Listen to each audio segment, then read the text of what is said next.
Hola, ¿qué tal? Bienvenidos de nuevo a Más Movida, al programa número 8. Y hoy tengo el orgullo, como fan, como seguidor de él desde hace muchísimos años, que ahora hablaremos de eso, de entrevistar a una persona que es un hombre todoterreno, porque es filólogo, es docente, es novelista, es dramaturgo. Me muero por conocerte. Es director teatral, toca todos los palos, lo que yo quiero ser de más mayor, de mayor no, de más mayor.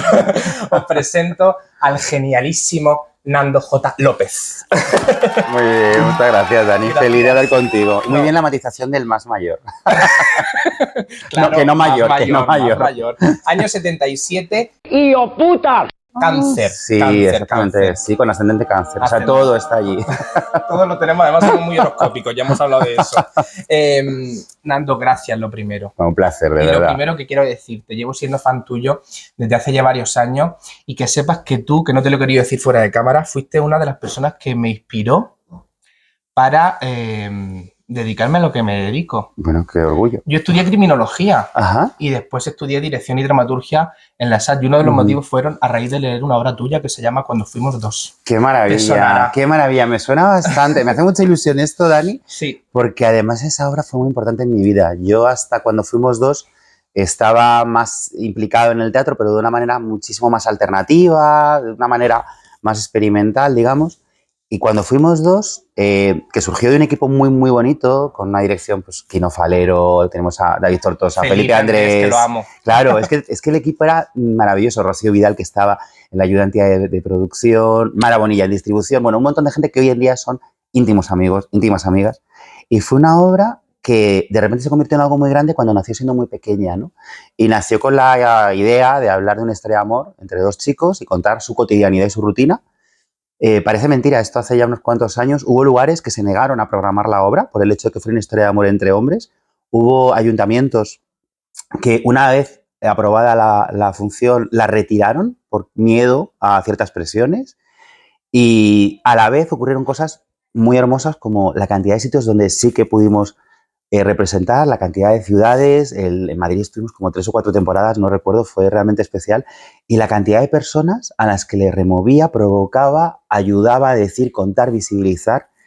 Y la verdad es que es uno de los viajes teatrales más importantes de mi vida, porque además a partir de ahí es cuando yo empiezo a estrenar fuera de España. Esta función se ha hecho en otros países. Ahora mismo se está preparando una producción en Venezuela, precisamente. Y empiezo a publicar mucho más teatro y empiezo, bueno, pues a participar pues, en festivales como Almagro, Mérida. Pero de alguna manera el punto de partida es cuando fuimos dos. Pues así que mira, que eso tenga la culpa de que tú estés pues en ello, me parece te lo digo muy de bonito. verdad, inspiradora bien, la obra, qué bien. por la temática, por supuesto, y por todo lo que cuenta al final desde la racionalidad de una pareja Sí, común, sí. ¿no? O sea, que sepas que sí. O sea, yo Qué bien. siempre he tenido esta vocación, pero para la dramaturgia, que nunca me había decidido a escribir hasta los 21 años, tengo ahora 31, pues fue la inspiración. Qué maravilla. Para que lo sepas. Me Por eso hace te he muy dicho antes, feliz. te lo quiero decir para Bueno, que lo sepas. A raíz de ahí, me sorprende. pues escribí Qué muchas cosas. Mi mundo Qué bien. LGTB, que al final todo lo que yo escribo también Claro, va claro. envuelto en eso, ¿no? Claro. ¿Qué tiene de autobiográfico todo lo que escribes? Pues en todo hay. Es verdad que no estoy yo de alguna manera autoficcional, porque no me interesa demasiado escribirme a mí mismo. Eso solo lo he hecho una vez, en un relato muy especial que se llama Maricón de qué. Está publicado en Presente Imperfecto, que es un libro que os recomiendo mucho porque son 12 relatos sobre diferentes vidas, de diferentes generaciones, de diferentes identidades de género, de diferentes orientaciones también. Y cuando yo lo estaba escribiendo para Dos Bigotes, que es la editorial que me lo encargó, necesitaba un relato número 12 para cerrar, ¿no? Todo está dividido en ese presente imperfecto en 3 conjugaciones. La primera, la segunda y la tercera, ¿no? Y me quedaba el último de la tercera. Y la tercera conjugación es vivir. Son 4 relatos que tienen que ver con vivir. Y justo cuando yo tenía que entregar el libro ocurrió algo terrible, que fue el asesinato de Samuel Luis. Y yo tuve claro que necesitaba que ese fuera el relato de cierre, porque de alguna manera quería que Samuel viviese en ese relato y que su memoria viviese en ese libro, ¿no? Qué bonito. Y ahí sí, ahí el problema, Dani, era cómo abordar eso desde un lugar sincero. Y me di cuenta que la única manera de hacerlo era si yo estaba en el relato. Si Nando, en este caso, aparecía, claro, y contaba lo que yo había sentido, que era lo que habíamos sentido tantas personas, lo que seguimos sintiendo a fecha de hoy. Hoy mismo leía que ha habido esta semana una agresión terrible en Valencia, una agresión homófoba.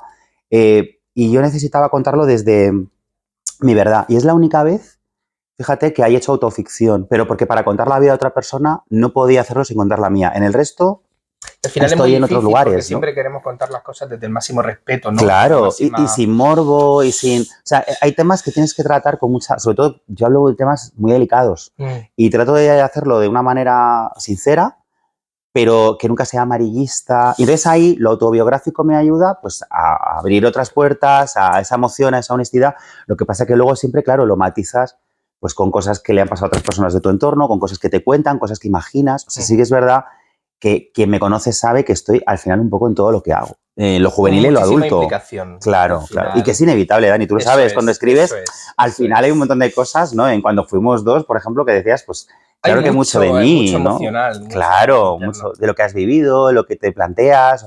Ahora la función que tenemos ahora en marcha, ¿no? Esta sí tenemos que bailarla, que acaba también de publicar Dos Bigotes, pues son dos chicas de 40 y pocos que viven una noche muy canalla, muy enloquecida, en la que se plantean muchas cosas. Evidentemente, ahí, aparte de las experiencias de las actrices, están las mías, porque estamos en esa generación. Claro. Ya lo has En dicho, la que se forma parte claro, de... Sí, y tienes que volcarlo ahí. Y luego, por otro lado, que es muy sanador, ¿sabes? Sí. Que es maravilloso poder utilizar el teatro y la novela para, bueno, y ahora todo terapéutico. esto... Parece que es un tópico, pero es verdad, es verdad. Es que es verdad, completamente es cierto. verdad, Y sobre todo, para que yo eso... analizar muchas cosas. Claro, También. y porque yo eso lo digo mucho cuando me piden hacer talleres de escritura, si para ti ha sido importante y a ti te ayuda, seguro que hay alguien más a quien también. O sea, esto de estar pensando en el lector ideal yo creo que no sirve para nada, porque el lector ideal no existe y el espectador ideal no existe. Y al final sabemos que escribimos para, pues no para todo el mundo, en no, el sentido de que exactamente. Que... Entonces, escribe para ti, que te Eso emocione a ti, y si a ti te emociona y te atraviesa, es que hay más gente que la atraviesa. Es eso que pensamos muchas veces, ¿a nadie más le ha pasado?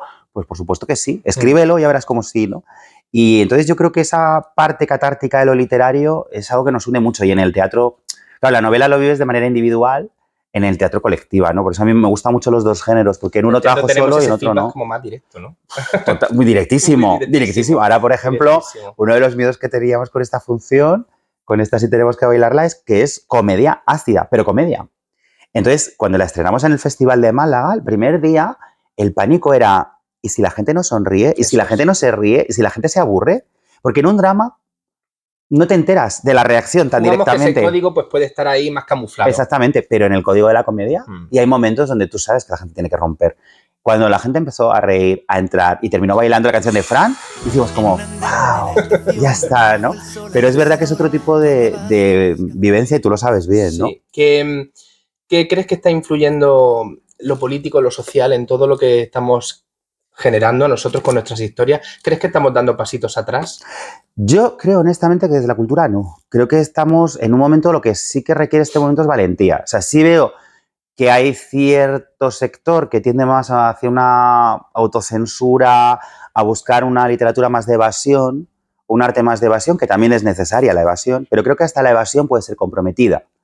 Yo hago también fantasía, por ejemplo, para jóvenes, y mis libros de fantasía también tienen una parte política, ¿no? Porque para mí la gran fantasía, en el fondo, también es muy política y muy social, ¿no? O sea, y no puedes leer, no sé, a Tolkien o a cualquier clásico de la ciencia ficción como todo Bradbury. A la política. Claro, entonces el separarlo me parece que es hacer trampas, ¿no? Y sobre todo es negarle al arte una función de cambio social brutal. Pero creo que la mayoría, por lo menos la gente con la que yo me relaciono, claro, al final vivimos una burbuja. Yo muchas veces lo hablo con mi gente, claro. A veces vivimos en una burbuja que no es real, claro, a nivel general, ¿no? Claro, pero esa burbuja existe, ¿no? Es verdad que a lo mejor no es la mayoría, pero existe. Y yo creo que estamos trabajando ahí desde un lugar de compromiso y en dos líneas. Afianzar derechos y, por otro lado, ser muy beligerantes con los que nos quieren robar, ¿no? Sí. Y creo que son dos cosas que no podemos perder de vista. Tener el escudo bien... Sí, sobre todo porque ahora mismo hay derechos que corren peligro. Quiero decir, estamos volviendo a debates que parecían superados. Se ha puesto sobre la mesa debates como el aborto, por ejemplo. De repente, ¿no? En 2023 hay derechos que no podemos perder. Hay conquistas que no se pueden perder. Y de repente eso está ocurriendo. O tenemos un incremento de violencia machista, de agresiones LGTBI-fóbicas, una transfobia brutal que no entendemos de dónde ha nacido, ¿no? Hay mucho odio también y eso se fomenta desde la política, desde los medios. Entonces yo ahí sí creo que la cultura es que tenemos un papel muy importante y además de verdad que es muy poderosa. O sea, una de las cosas de las que yo presumo es que el hecho de que haya personajes LGTB en todo lo que escribo no solo puede ofrecer referentes a las personas del colectivo. Es que mucha gente que no lo es empatiza o entiende. O sea, a mí la cantidad de madres, por ejemplo, con la versión de Eric, que habla de la historia de un chico trans que fue premio Gran Angular, la cantidad de madres que me han escrito de por fin entiendo a mi hijo o a mi hija trans, después de ese libro. Abrir mentes, que no. Claro, abrir veían más mentes, allá. abrir mentes. Y la literatura abre mentes. Mira, justo eso me pasó el otro día en un instituto con otra novela, con Nadie nos oye, que habla precisamente de violencia machista y homófoba en el mundo del deporte.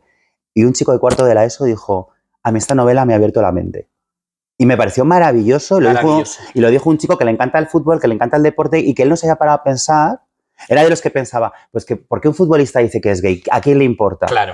Pero esa novela... La frase de yo soy hetero y no tengo que decirlo, ¿no? Claro, pero lo maravilloso, Dani, es que un libro a este chico le ha hecho darse cuenta de, vale, pero ahora entiendo por qué tú sí lo tienes que decir. Ahora entiendo, ¿sabes? Y ya, pues, ¿qué quieres que te diga? Yo ya me fui de allí diciendo, vale, ha merecido la pena. Ya está, claro. Ya está, ¿no? ¿Qué te iba a decir? Me gusta mucho porque escribes para todos los públicos, como tú mismo me has dicho, infantil, adolescente, mayor, para LGTB, hasta thrillers. Hasta thrillers, o sea, tengo bastante. Bueno, la edad de Agatha Christie, me encanta mucho. Mato mucha gente en mis libros. Esto es algo que... que es algo que no se puede hacer en la realidad. No sé, la realidad no, pero en mis libros anda que no ha habido venganzas ahí literarias. Pues jódete que estoy viva. Y me gusta mucho tu faceta como docente, cuando impartes todas tus charlas. He visto varios reportajes tuyos, entrevistas. ¿Qué es lo que más te enseñan los adolescentes y qué es lo que tú quieres transmitir? Porque veo que hablas de una polarización en la educación pública, en algunos institutos. Y bueno, pública y privada y concertada, quiero decir, en todas partes, sí. ¿Qué opinas de todo eso? Bueno, opino que la educación debería ser una prioridad y sigue sin serlo. Opino que nos faltan medios, que nos faltan recursos. Hoy mismo me mandaban un cartel de un instituto que está peleando para que no se lo cierren porque están vaciándolo, están creando otros centros privados alrededor. Tenemos que pelear por la pública. Yo soy un alumno de la pública, soy profe de la pública, aunque esté en excedencia hace 8 años, pero yo me sigo sintiendo profe. Y yo no habría podido ser quien soy sin la educación pública. A mí, mi familia no me habría podido costar una educación privada. Y yo tuve una educación pública de calidad y peleo porque la educación pública siga siendo de primera calidad, ¿no? Y para ello necesitamos medios, recursos, y recursos que no van solo en tener pizarras digitales, que a veces se malinterpreta. Recursos es que deberíamos tener, por ejemplo, enfermeros y enfermeras escolares en todos los centros, deberíamos tener psicólogos y psicólogas en todos los centros, asistentes sociales. Ahora tenemos una problemática muy compleja. Tenemos unos problemas de salud mental muy graves, tenemos unos índices de autolesión, TCA, intento de suicidio enormes. El profesorado, por mucho que nos preparemos en ello, no somos expertos en esas cuestiones. Y la adolescencia es una edad demasiado importante como para que no se les atienda. Yo llevo años escribiendo sobre esto, denunciando todo esto, en obras pues, como Malditos 16, como La Edad de la Ira, la versión de Eric, y voy a seguir haciéndolo, y voy a seguir peleándolo porque hasta que no tengamos por lo menos un psicólogo por cada instituto, y aún así me sigue pareciendo poco. ¡Qué fuerte! Y no entendamos que la salud mental tiene que estar allí también, porque en ese lugar es donde transcurre la mayor parte de las horas que vive un adolescente, por lo menos las más significativas, donde se enfrenta a los retos, donde se enfrenta a cuestiones como puede ser el bullying, el aislamiento, la convivencia. Y eso no está importando. Y nos quedamos siempre en el discurso, en hacer campañas, hay que cuidar la salud mental. No. Vacías. No, son campañas vacías. Yo quiero inversión, quiero medios, quiero recursos. Y quiero recursos es lo que importa, ¿no? Entonces, ¿qué vivo yo en las charlas y qué aprendo de la adolescencia? Aprendo que tenemos una sociedad fragmentada, fracturada, con heridas. Aprendo que tenemos una adolescencia mucho más crítica de lo que podamos imaginar, muy lectora. Como le des algo que les guste, lo devoran. Es más, yo puedo vivir de la literatura en gran parte por mi público lector adolescente, porque es sacar un libro y ya les da igual que sea juvenil o adulto, es que lo compran igual. Y lo compran y te lo leen en una tarde y te escriben ya por Instagram y te cuentan lo que les ha parecido y te hacen un reel y te ponen una música y a mí se me saltan las lágrimas. Debe ser, o sea, es que no hay regalo mayor. No hay regalo mayor, Dani. No hay regalo mayor. Y tiene una capacidad de entusiasmo y de demencia. Y luego es verdad que les he tocado un contexto muy difícil. Han vivido el neofascismo que está ocurriendo a nivel internacional, han vivido una pandemia, están viviendo una situación extraña, no sabemos si llamarla crisis económica, pero se le parece mucho con esta subida de precios de productos de primera necesidad, como la luz o la alimentación. Todo eso les afecta en su día a día. Les afecta porque les llega directa o indirectamente. Y frente a ello, hay una gran cantidad de adolescentes que están también con un compromiso social muy grande y con muchas ganas de cambiar las cosas, creando asociaciones, creando... Mira, en uno de los últimos libros, ¿Cuál es tu lucha?, que es una novela documento, son 15 vidas reales sobre jóvenes. Una de las historias es una chica que con 13 años crea una asociación internacional contra el bullying. Y la crea y se moviliza porque utilizan las tecnologías, utilizan tal. Y en lugar de quedarse cruzada de brazos, dice, no, yo he sufrido esto y voy a ayudar. Entonces, bueno, aprendo muchísimo y además me encanta tener esas dos facetas, ¿no? Escritor para público adulto, escritor para público adolescente. También hace mucha pedagogía y la pedagogía es que es básica, ¿no? Sí, lo que pasa es que la hago... Quizás sin quererlo, ¿eh? Sin quererlo, sobre todo, Dani, porque yo creo, y ahí seguro que tú que escribes lo es también igual, que la literatura lo que no te puede dar es un mensaje concreto. Es decir, un libro que te está diciendo lo que tienes que hacer, para mí es un sermón, no es un libro. Es un manual de otra cosa. Es un manual. Y además, claro, tú vas a hacer un libro de texto, pero un libro de ficción te tiene que emocionar, te tiene que arrebatar. Conmover. Y luego de ahí tú sacas una lectura, ¿no? Yo llevo años, por ejemplo, contestando en todos los institutos a la pregunta sobre el final de La Edad de la Ira. Todo el mundo quiere saber qué pasó al final, porque es verdad que en el libro, en ese thriller que hablábamos antes, hay una parte que queda un poquito abierta. Y yo siempre les digo lo mismo, es que queda un poquito abierta porque necesito que el lector se implique y porque quiero que cada persona cierre. Sí. Y lo vas a cerrar según te haya tocado la fibra la historia. Pero odio eso de, esto es un libro para o esto es un libro contra. No, yo creo que la literatura, si hace una labor pedagógica, es la que tú has dicho, de abrir la mente. Y para abrir la mente, la historia te tiene que agarrar o que emocionar. No sé, mira, estoy viendo aquí un cartel de Almodóvar que tenemos aquí al lado, aquí en esta maravillosa librería 8:30. Que fue muy polémico también. Muy polémico, bueno, claro, porque es que el cuerpo humano y un pezón, ¿no? Un pezón femenino, por favor. El límite de la libertad. Es terrible, es terrible, sobre todo este miedo, que en el fondo viene de esa cultura machista, heteropatriarcal, al cuerpo, ¿no? Y sin embargo, la cultura de la violación nos parece bien, pero que aparezca un pecho femenino, no. Pero bueno, que estoy pensando ahora... A mí, por ejemplo, me abrió la mente con 18 años La Ley del Deseo. Total. Y La Ley del Deseo tiene cero mensaje didáctico. Pero a mí ver esa historia de amor en pantalla y ver a dos hombres que se aman... En un contexto, además, en la sociedad española... Totalmente. Y un personaje de una mujer trans como era el que hacía Carmen Maura. O sea, de repente, a mí esa película... ¿Los esquemas? Me rompió los esquemas. O sea, yo creo, y siempre lo pienso, y ojalá alguna vez se lo pueda decir a él, mi aprendizaje emocional... es Almodóvar. Nos vamos a meter en terreno pantanoso. Bueno, qué bien. Me encanta el terreno pantanoso. La ley trans a colación de lo que ¿qué opinan de todo pues lo que está pasando? Opino que es tristísimo el odio transfobo que se ha despertado. Opino que es tristísima la ignorancia con la que se está hablando de una ley que nadie se ha leído. Por lo menos nadie de las personas que lo critican. Creo que es una ley más que necesaria que por fin va a ayudar a que tantos y tantos adolescentes, no olvidemos a las personas no binarias, no tengan que pasar por un calvario jurídico, legal, psicológico, para que otras personas atestiguen su identidad. Y creo que es algo que todavía tiene que avanzar, es decir, la ley trans yo creo que todavía tiene que ampliar, precisamente, por ejemplo, el no binarismo, hay que recogerlo todavía mejor y creo que es el camino para por fin romper de una vez los roles y los clichés. Es decir, cuando hablamos precisamente la lucha trans está aportando una ruptura enorme de los roles de género y no se les está valorando, incluso se les acusa de lo contrario. Y me parece tristísimo que alguien pretenda poder imponer su criterio sobre la identidad ajena. O sea, ¿cómo alguien puede conocer mi identidad? Qué peligroso que alguien diga lo que tenemos que ser o quiénes somos. Claro, ¿no? Y sobre todo que nos genitalicen, ¿no? O sea, somos eso, solo somos unos genitales, no somos nada más, no tenemos nada más. Y nuestra identidad, con lo que nos cuesta conocernos de verdad, desde dentro, alguien me puede decir desde fuera quién soy, alguien me puede negar mi identidad, alguien me puede negar mi nombre. Esta gente no se ha parado a hablar nunca con una persona trans, nunca se ha parado a pensar en el dolor que sufres cada vez que no te llaman por tu nombre, cada vez que no te llaman por tu pronombre. ¿Qué derecho tienes para decir? Me parece terrible, Dani. Me parece terrible todo, por supuesto, todo mi apoyo absoluto. Es más, una de las cosas de las que estoy orgulloso es que no solo hay personajes trans en mi literatura adulta, sino hay bastantes personajes trans en mi literatura adolescente. Mira, ayer hablaba en un encuentro con profes de un libro que es para 12-13 años, que se llama ¿Por qué tiene que ser todo tan difícil? Y en el libro hay una historia de amor entre dos chicos, un grupo de chicos y chicas de esa edad, Alex y Dani. Dani es un chico cis gay y Alex es un chico trans gay. Me contaba la profesora que en su clase estaba feliz, lo había leído en grupos de primero de la ESO. Y lo de que Alex es trans se dice muy brevemente, en un momento de una manera muy sutil. Simplemente dice, no, es que mi nombre antes era otro, pero el de verdad es Alex, ¿no? Uno, que su clase entendió perfectamente, es un chico trans. Y dos, que lo único que les preocupaba es que acabara con Dani y que se besaran. O sea, todo lo demás les daba igual. Ellos lo que querían era un beso al final. Y cuando al final hay un momento que dicen, bueno, si vamos a salir juntos, aplaudieron. O sea, al final estaba todo libre de estigma. Claro, el estigma lo ponemos desde el mundo adulto, pero también te digo que también para la gente que nos esté escuchando, sobre todo si hay personas trans ahí también viendo esta entrevista, que no se dejen llevar por ese ruido que hace la gente que odia, creo que son minoría, y que piensen en el aplauso de esta clase cuando veo ese beso.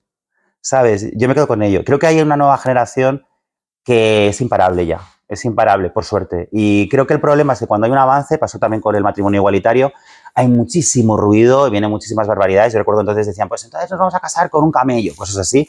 Pues ahora es, bueno... La palabra crisis, que al final implica cambios. Claro, se genera ahí exactamente. Como... Entonces creo que lo que tenemos es que celebrar el avance, pensar en el bien que va a hacer a tantas personas y sobre todo yo pienso mucho en toda la gente que no ha vivido estos cambios. O sea, toda la gente que ha vivido en la oscuridad, que ha vivido el dolor, que no ha podido, ¿no? Y creo que cuando vivimos esto hay que vivirlo con alegría. Yo lo estoy viendo con alegría y creo que además una vez que has dado un avance, por mucho que haya gente transfoba ahí que quiere retroceder, no lo van a conseguir. Y ahí se ponen los pelos de punta. Bueno, yo estoy de acuerdo. Por favor. Por favor. Bueno, es que estos temas nos tocan mucho, sí, ¿no? Sí, nos tocan mucho. Además es que sí, me emociona porque además es que teníamos una gran deuda con las personas trans. Es que nuestra lucha nace de su voz. Total. Es que y han estado en la sombra tanto tiempo. Difícil para los homosexuales, para lesbianas, para bisexuales, pero yo creo que el colectivo trans ha sido el gran desconocido y sufridor. Muchísimo tiempo y todavía queda por hacer y yo creo que tenemos cada vez que tener más claro, mira, tú lo acabas de denunciar, ¿no? Que nuestro colectivo es diverso también dentro del propio colectivo y durante mucho tiempo la G, que es a la que yo pertenezco, nos hemos comido el discurso. Sí. Ya está bien. Sí. O sea, todavía tenemos mucha bifobia, ahora que lo has mencionado, lesbofobia, acefobia, la gente asexual, transfobia. No, creo que tenemos, ojalá esta ley también, lo quiero pensar. Muchas letras, faltan muchas letras y sobre todo más conciencia de esas letras, más visibilidad y yo pienso que esta ley también puede o debería al menos hacernos más conscientes de esa diversidad y de unir todas esas visibilidades, hablar de identidad, de orientación.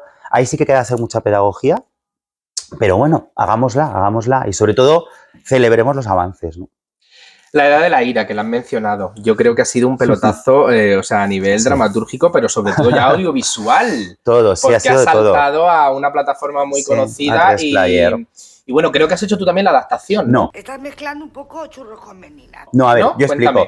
Yo hice la novela, que fue finalista al Nadal. Que yo fue la vi en el Circo de Murcia, en el Teatro Circo de Murcia, porque yo conozco a Javi Ariano. Bueno, Ariano, qué maravilla. Mi Javi Ariano, claro. Al que adoro, por favor, y que hacía un Raúl memorable en esa versión. A ver, La Edad de la Ira nace, es el libro que cambia mi vida. Yo era profesor entonces, yo necesité escribir ese libro por situaciones de homofobia que vi en parte de mi alumnado, situaciones reales, que no podía creer que estuvieran ocurriendo en pleno siglo XXI, y escribo una novela como desahogo, así que fue una catarsis, como tú decías. Eso lo mandé al premio Nadal, porque no sabía muy bien qué hacer con ese libro, que había salido como muy duro, muy crudo. De repente fue finalista, gracias al jurado se publicó porque recomendaron publicarlo.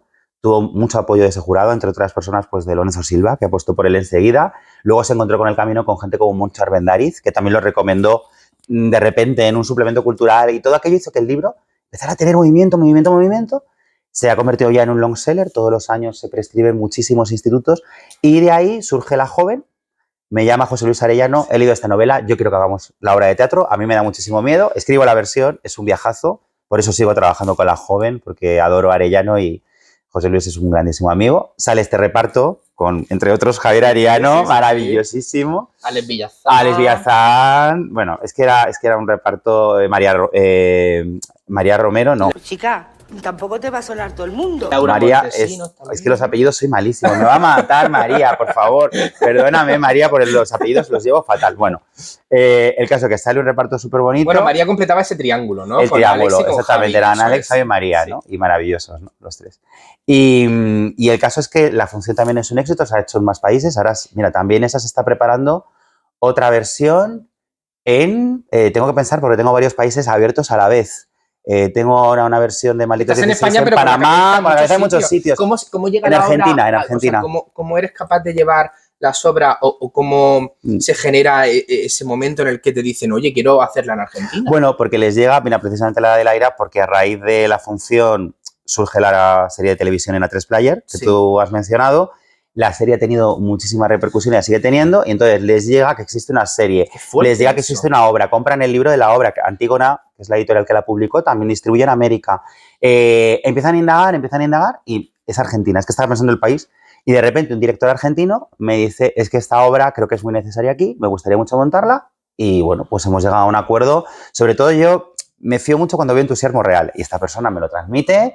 Para adelante. Y para adelante, Dani. Así que sí, y yo la versión no, que siempre me gusta reivindicar que hay cosas que haces y cosas que no. En este caso, yo no hice la versión, sí que pude opinar, sí que pude comentar, pero vamos, es una adaptación que Cuando la ves en el audiovisual, pues una maravilla. ¿Qué te pasa por el cuerpo? Pues me pasó de todo por el cuerpo. Primero una sensación de, ¿en serio está pasando? Y luego también una suerte enorme porque el equipo que la ha hecho es maravilloso. Tenemos, en este caso, es Manu Ríos Marcos, sí. Tenemos Daniel Ibáñez Raúl y tenemos a Maya Verasturi como Sandra. Y se implicaron muchísimo. Eloy Azorín hace de profe, hace un poco de alter ego mío, confesemos. Sí. Y han sido unas personas con una generosidad enorme. Se enamoraron del proyecto, yo me enamoré de ellas, del director Jesús Rodrigo, que es increíble. Y han hecho una cosa muy bonita tanto desde Mediapro, que es la productora, como desde A3 Player. Están muy, muy convencidos de que esa historia había que contarla. Y lo que sentí fue la sensación de sueño cumplido. Yo recuerdo el estreno, la premiere en el Cine Callao, cuando estábamos en la alfombra roja, yo pensaba, esto me está pasando a mí. O sea, era como de, espérate a ver si esto es verdad. Y luego, además, es algo que ha traído otros proyectos. O sea, de ahí sí que lo que ha nacido es una serie propia. La primera vez que yo hago audiovisual, puro y duro, porque me dijeron que les había gustado mucho la experiencia y que si me atrevía a crear una serie original. ¿Amor? Y me lancé. ¿Esto es titular? O... Es titular. Se ha hablado poquito, pero es muy titular. Por lo menos, mira, es la primera vez que hablo de ello, ¿eh? Quiero decir. Lo tendremos en cuenta. Lo que pasa es que esta ya está rodada, Ya está rodada. No, está rodada. Se ha hablado un poquito de ella, se hablará más en adelante. Vale. Pero ¿Podemos decir el nombre? Sí, claro. Se llama Red Flags. Ajá. La he coescrito con Estel Díaz, que es una directora y guionista maravillosa, de la que vais a oír hablar mucho, que es brillante. Y es una producción de Z para A3 Player. Estamos ahora en el momento del montaje. Es una serie que habla de adolescencia desde lugares que yo creo no se ha hablado en el mundo audiovisual todavía. Que hemos hecho con gente jovencísima, talentosísima y que, bueno, creo que va a despertar mucho diálogo, mucha conversación, ojalá mucha emoción. Qué guay. Y es la primera vez que me he lanzado a poner una idea original para una serie. Qué importante también es trabajar con equipo humano. Bueno, increíble. No solo el profesional, el humano. Trabajar con la sensación de estar en familia, con amigos. Sobre todo porque hacemos algo muy delicado, ¿no? Cuando hablamos de emociones en lo artístico, yo no creo que puedas crear si no tienes un lugar seguro. Y por desgracia hay equipos que no son lugares seguros, ¿no? Yo presumo mucho de que, o por suerte, o por intuición, o por instinto, siempre acabo en lugares seguros. El equipo, por ejemplo, mira, hemos mencionado dos. Que es la base.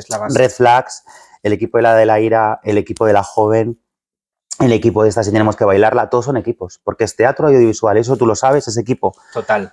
En todos ellos, pues en todos ellos he estado rodeado de gente con tal nivel de entusiasmo, de calidad humana, de ganas de que todo se haga bien, de cuidado, ¿no? El cuidado para mí es muy importante, sobre todo porque estamos exponiéndonos, ¿no? Total. Y cuando te expones necesitas que te cuiden, que te mimen un poquito y hay muchas maneras de corregir, hay muchas maneras de crear, hay muchas maneras de aportar y no desde lo tóxico, ¿no? Entonces, la verdad es que todos estos procesos pues son un regalo y han sido un regalo en mi vida y los estoy viendo como tal, ¿no? Y luego también el resultado creo que es especial porque si el resultado viene de ahí es distinto, ¿no? Total.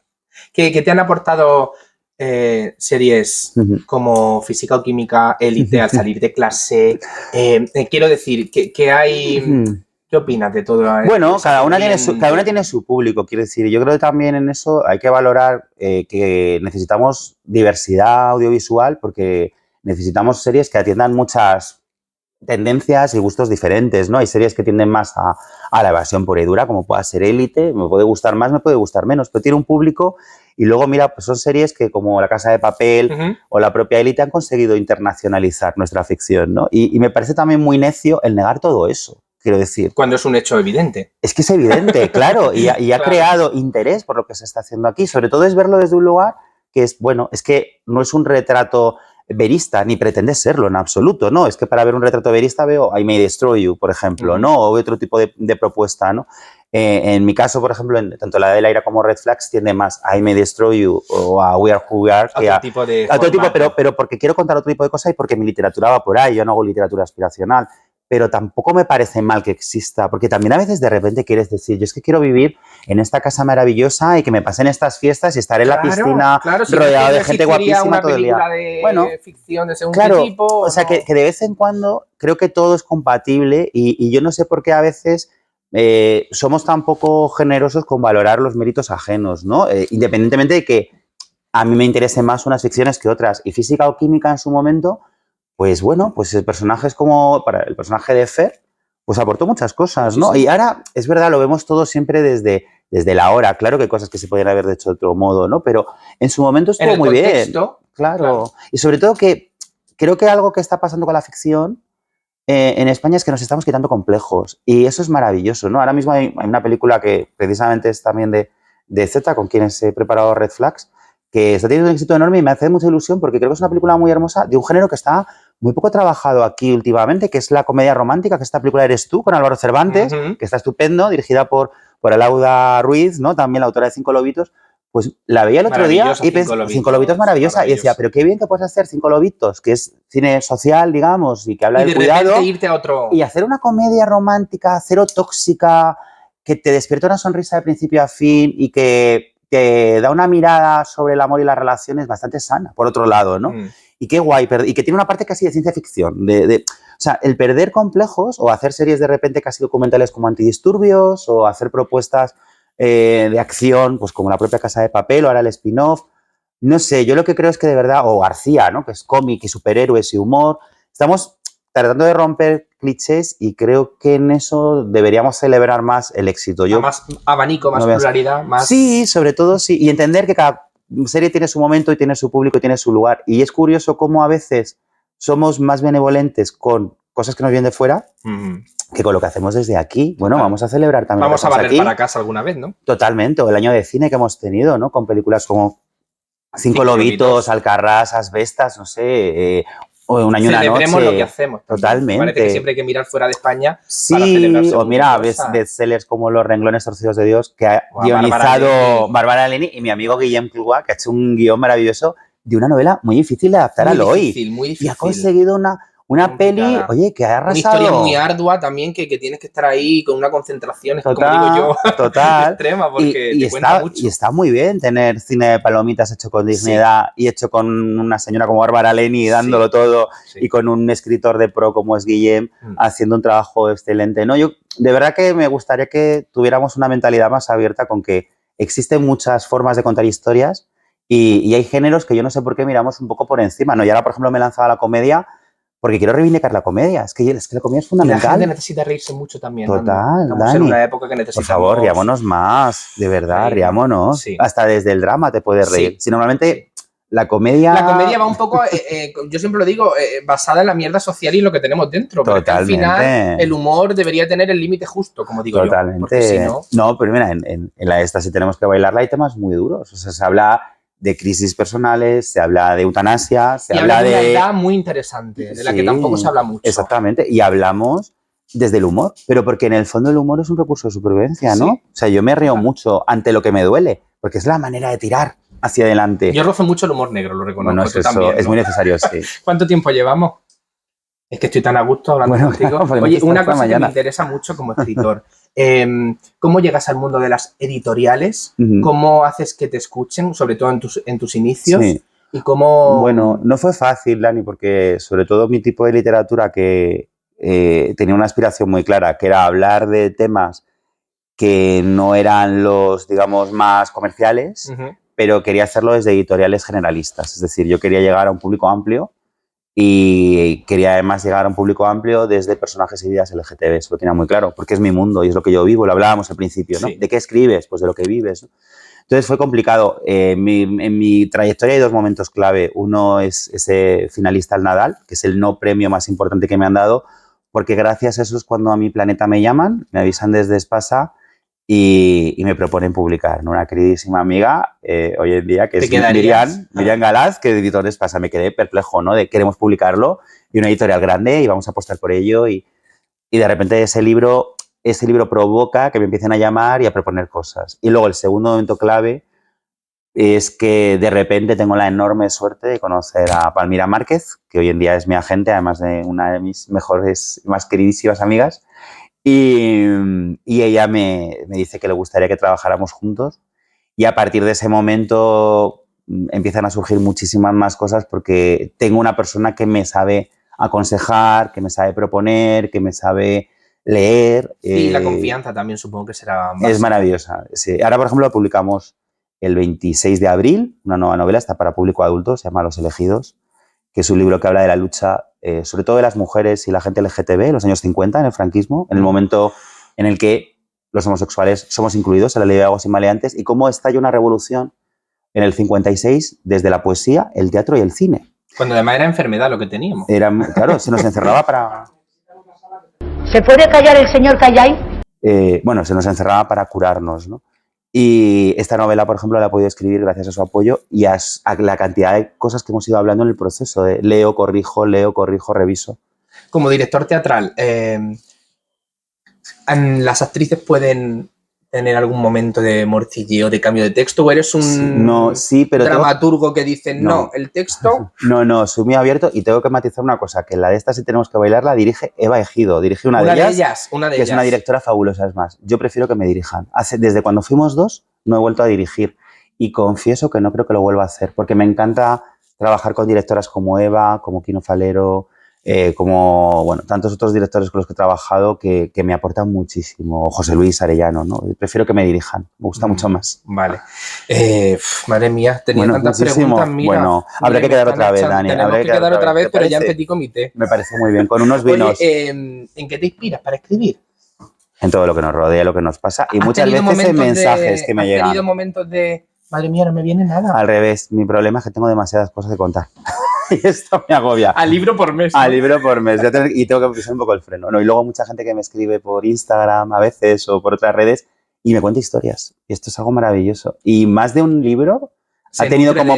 Pues tiene como punto de partida. No es esa historia, pero de repente dices, esto puede serlo, ¿no? Así que bueno, pero esto ya lo hablamos en otra ocasión, Nando, ¿no? muchas gracias. Un placer, muchísimas gracias, por favor, seguir a Nando, los que no lo sigáis, porque es un referente de la literatura, en la dramaturgia de España y ya habéis oído de fuera de nuestras fronteras. Que es un placer. Lo mismo, Nando, Dani, un placer enorme. Muy fan. Esta entrevista queda muy de friki, pero es que es así, soy muy fan.